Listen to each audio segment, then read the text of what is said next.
Kobe Bryant story ever. Now, let's be honest here. When talking about Kobe Bryant, the Black Mamba, you can make at least 50 videos talking about an insane Kobe Bryant moment.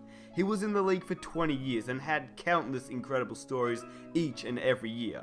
Now, if you guys want to watch a video talking about 7 of his best stories, I'd advise you to go over to Michael Zemmer's channel after this video and watch his. This story I'm about to tell you is one that Mike didn't put in his video, and to be honest with you, in my opinion, it's his craziest story. If not, it's definitely top 5. Now, this story not only shows how dedicated to the game Kobe truly was, but it shows how much Kobe Bryant practiced each day to even realize what was happening at the time. That probably doesn't make any sense, so let me explain. Here is the most insane Kobe Bryant story ever. I will also say this is from Gerald Henderson's article in the Players Tribune, which I'll leave a link to in the description box down below. The story starts in Charlotte 2009. At this point, Kobe Bryant was at the peak of his powers and hitting clutch shot after clutch shot. It was the year he won his 4th NBA championship and was playing really well. It was during the regular season, and Kobe was having his normal pre-game shoot around. I mean, if you've ever seen Kobe before a game shooting, he rarely misses. To be fair, there's no defender at all, which most NBA players are able to knock down these shots, but on this day, Kobe couldn't hit one shot.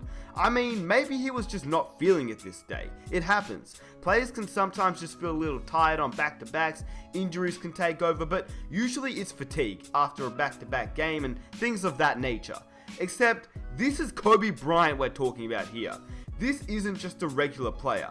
Kobe was missing wide open shots after wide open shots with no defenders around him. So obviously something seemed a little bit odd. Kobe Bryant missing wide open shots, no defenders around him, that seems really fishy. So Kobe Bryant proceeds to walk to the middle of the court, looks directly at the rim, turns around and says, "There's something wrong with the rim."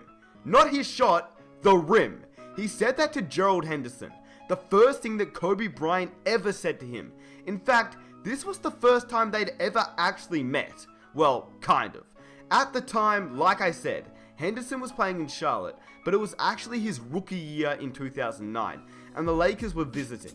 Now, Henderson had looked up to Kobe his entire childhood, just as Kobe Bryant had looked up to Jordan, and how most players entering the NBA look up to LeBron James nowadays. I mean, playing your idol or a player that you looked up to is a pretty big deal. And Gerald Henderson was a kid from Philly, who grew up close to Lower Merion. Obviously having that connection with Lower Merion and Kobe Bryant was quite strong, as Kobe was not only a national legend, he was a hometown legend. He played high school there, and that was a pretty big deal for Henderson growing up.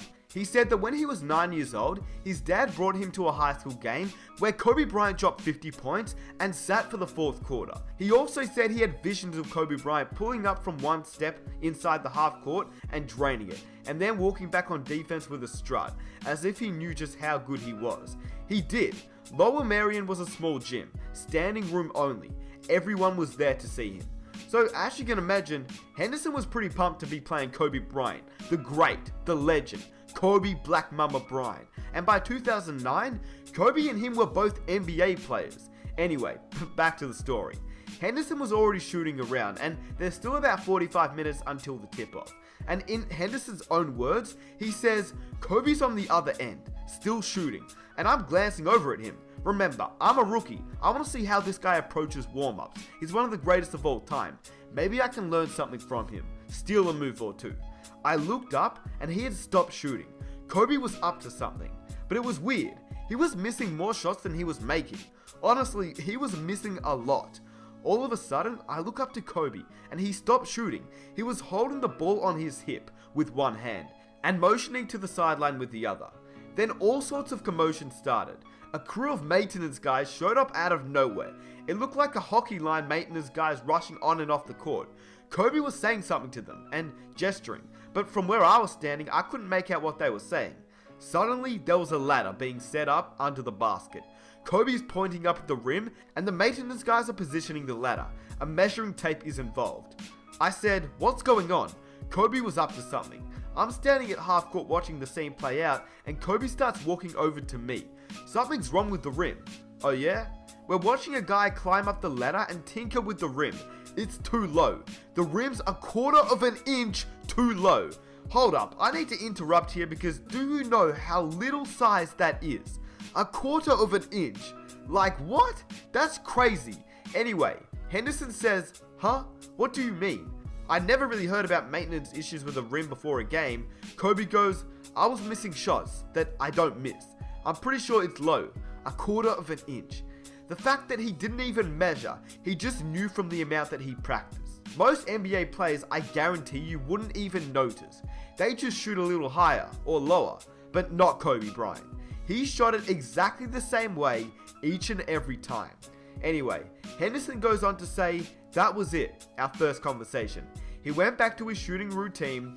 2 things pop into my head. Number 1, man, I can't believe I just had a conversation with Kobe. And Kobe, maybe it's not the rim. Maybe you're just missing shots. Kobe finished the game with 30 points. After the game, I was walking off and I saw one of the maintenance guys, one of the guys who was carrying the ladder onto the court during warm-ups. I had to ask, hey man, what was up with the ring before? Oh, someone notified that it was a little lower than regulation, he added.